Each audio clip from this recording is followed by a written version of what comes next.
Aku pernah berpikir bahwa cinta hanyalah ilusi yang diciptakan oleh ilmu-ilmu Hollywood, sampai hari itu ketika aku melihatnya, teman panas saudara laki-lakiku, dengan celana ketat yang membungkus tubuhnya seperti pelukan yang tak mau lepas, membuat jantungku berdegup kencang di tengah keramaian pasar malam Jakarta. Aku, seorang pemuda biasa dari keluarga sederhana di pinggiran ibu kota, tiba-tiba merasa dunia berputar terbalik, karena mataku tak bisa berpaling dari sosoknya yang penuh karisma itu, dan pikiranku dipenuhi oleh bayangan yang seharusnya tak ada. Bagaimana bisa aku, yang selalu menganggap diri strike, jatuh hati pada pria yang seharusnya menjadi saingan, bukan objek impian? Nama aku adalah Ari, 22 tahun, tinggal di sebuah rumah kecil di kawasan Tanah Abang bersama keluarga. Saudara laki-lakiku, yang kupanggil Bang Andi, adalah tipe cowok populer, ganteng, atletis, dan punya banyak teman. Dia bekerja sebagai mekanik di bengkel mobil dan sering membawa teman-temannya pulang. Salah satunya adalah Rian, teman panas yang kumaksud. Rian berusia 25 tahun, tinggi, kulit sawo matang khas Indonesia, dengan senyum yang bisa melelehkan es. Pertama kali aku melihatnya, dia datang ke rumah untuk nonton bola bareng Bang Andi. Saat itu, dia memakai celana jeans ketat yang menonjolkan bentuk kakinya yang panjang dan kuat, seperti model iklan di majalah.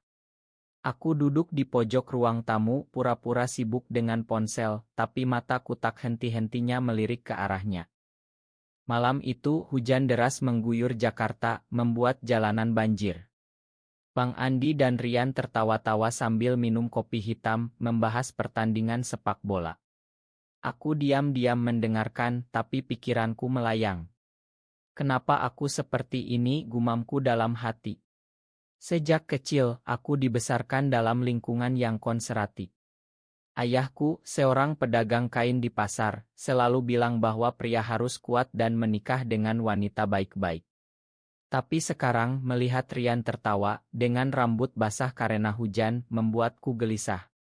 Celana ketatnya basah kuyup, menempel sempurna pada tubuhnya, dan aku tak bisa berhenti memikirkannya. Keesokan harinya, aku berusaha melupakan. Aku pergi ke kampus, kuliah jurusan ekonomi di Universitas Indonesia.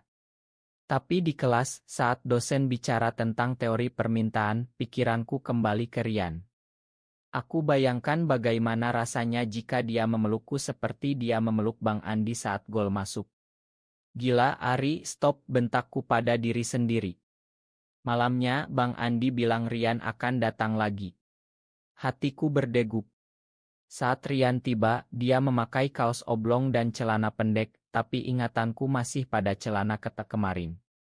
Kami ngobrol sebentar, dan untuk pertama kalinya, Rian bertanya tentangku. Kamu kuliah apa, Ri? Tanyanya dengan suara dalam yang hangat. Aku gugup, jawab sambil tergagap. Seiring waktu, Rian sering datang. Kami mulai akrab.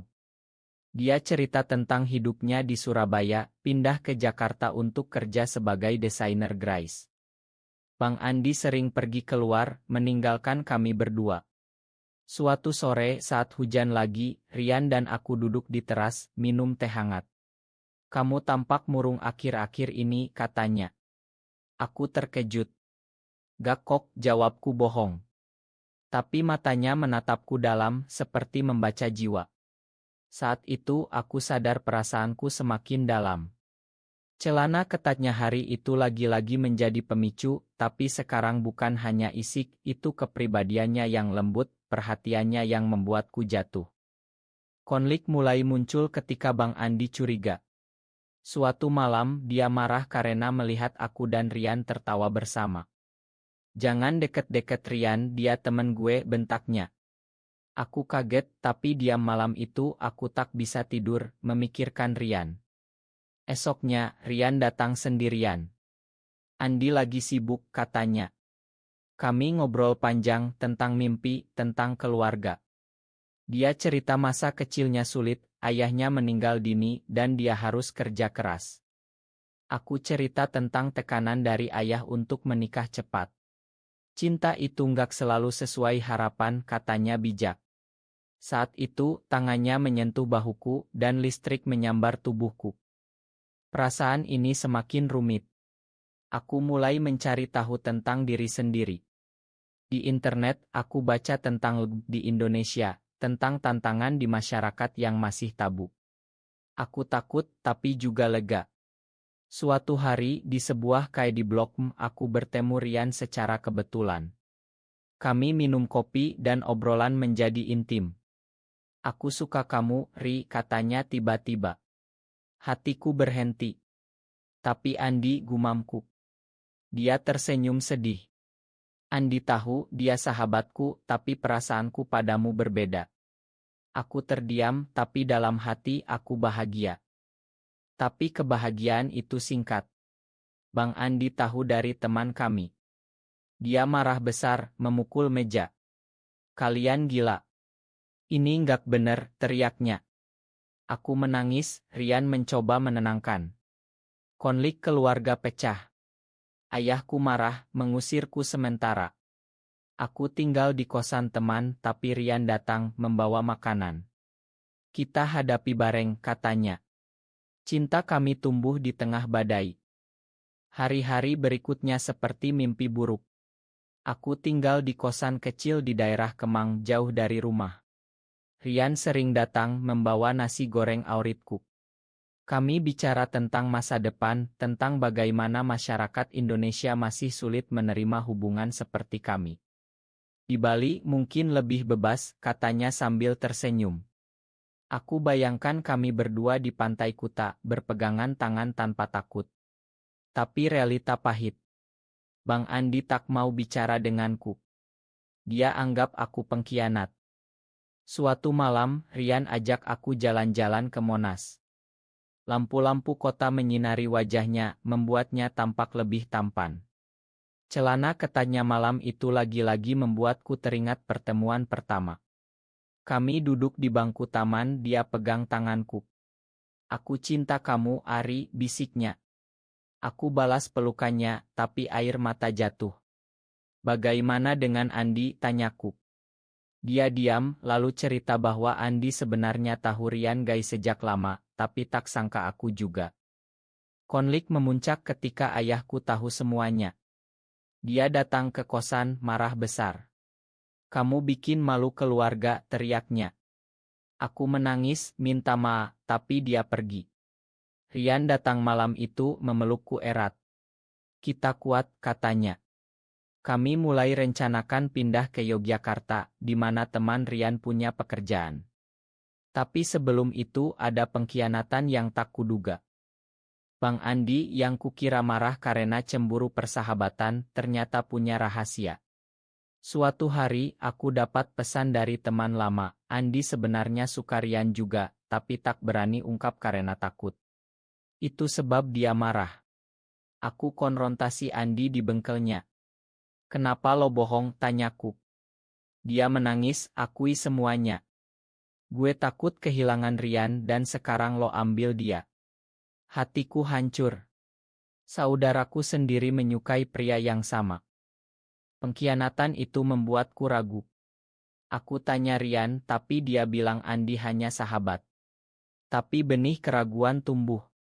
Suatu malam di apartemen Rian di Sudirman kami bertengkar. Kamu bohong gak? Tanyaku. Dia marah, bilang aku paranoid. Aku pergi, tinggalkan dia.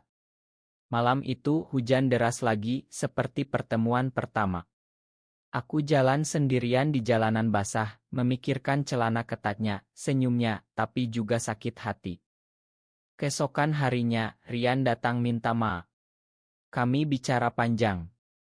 Dia cerita masa lalunya, pernah dikhianati pacar lama di Surabaya. Aku tak mau ulangi, katanya.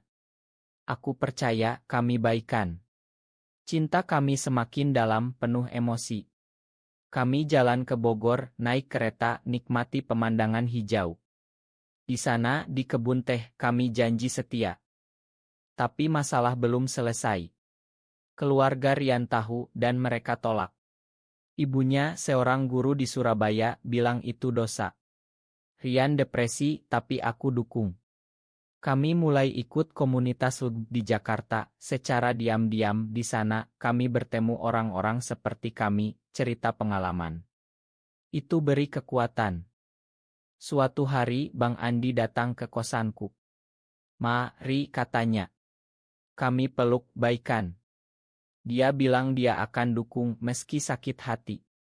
Itu momen personel yang dalam. Keluarga mulai lunak. Ayahku panggil aku pulang bicara dari hati ke hati. "Aku tak paham, tapi kamu anakku," katanya. Cinta kami berkembang. Rian ajak aku ke Pantai Anyer, di mana kami lihat matahari terbenam. "Ini awal baru," katanya. Aku setuju, peluk dia erat. Hidup kami mulai stabil. Aku lulus kuliah, dapat kerja di bank kecil di Jakarta Pusat. Rian promosi di kantor desainnya. Kami tinggal bersama di apartemen sederhana di Tebet. Setiap pagi aku bangun lihat wajahnya dan ingat celana ketat pertemuan pertama. Itu jadi lelucon kami. "Kamu jatuh cinta karena celanaku," goda dia. Aku tertawa, bilang ya. Tapi badai datang lagi. Kantor Rian kirim dia ke Bali untuk proyek besar, 3 bulan. Aku takut jarak jauh. "Jangan khawatir," katanya. Kami video call setiap malam, cerita hari-hari. Tapi suatu hari, aku lihat postingan di medsos temannya, Rian dengan pria lain dicelup di Kuta. Hatiku hancur. Aku tanya, dia bilang hanya teman. Tapi keraguan kembali. Pengkhianatan terungkap ketika aku datang ke Bali diam-diam di hotelnya, aku lihat dia dengan pria itu berpelukan. Aku marah, lari keluar. Rian kejar, minta maaf. "Itu kesalahan, aku kesepian," katanya menangis. Aku pergi kembali ke Jakarta sendirian. Malam itu aku minum di bar, tapi tak bisa lupa. Bang Andi datang dukung aku. "Dia salah, tapi makan jika bisa," katanya. Aku ragu. Rian pulang, minta maaf berulang. Dia cerita tekanan kerja dan pria itu hanya onenig. Aku sakit hati, tapi cinta masih ada. Kami pisah sementara. Waktu berlalu, aku fokus kerja. Suatu hari aku ikut seminar tentang hak di Indonesia. Di sana aku bertemu aktivis yang cerita perjuangan. Itu buka mata. Aku hubungi Rian, kami bicara lagi. "Kita butuh waktu," kataku. Dia setuju. Konflik dalam diri muncul. Aku mimpi buruk tentang pengkhianatan. Tapi juga ingat momen indah. Suatu malam di tengah hujan, Rian datang ke apartemen. "Aku tak bisa tanpa kamu," katanya. Kami bicara semalaman, air mata bercucuran. Aku makan tapi dengan syarat, transparan total. Cinta kami pulih lebih kuat. Kami liburan ke Lombok, nikmati pantai pink. Di sana kami janji lagi. Selamanya, bisiknya. Kembali ke Jakarta, keluarga tahu tentang pengkhianatan. Ayahku marah pada Rian tapi aku bela. Perlahan mereka terima. Tahun berganti. Kami semakin dekat dengan komunitas. Aku jadi relawan di LSM yang dukung LB. Rian dukung ikut acara. Suatu hari ada demo kecil di Bundaran HI untuk hak sama. Kami ikut meski takut. Itu momen berani. Tapi tragedi datang.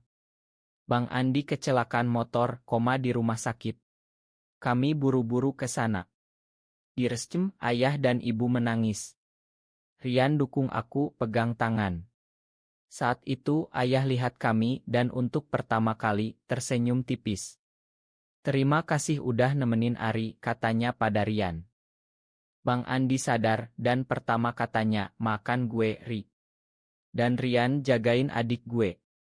Itu momen emosional. Keluarga bersatu.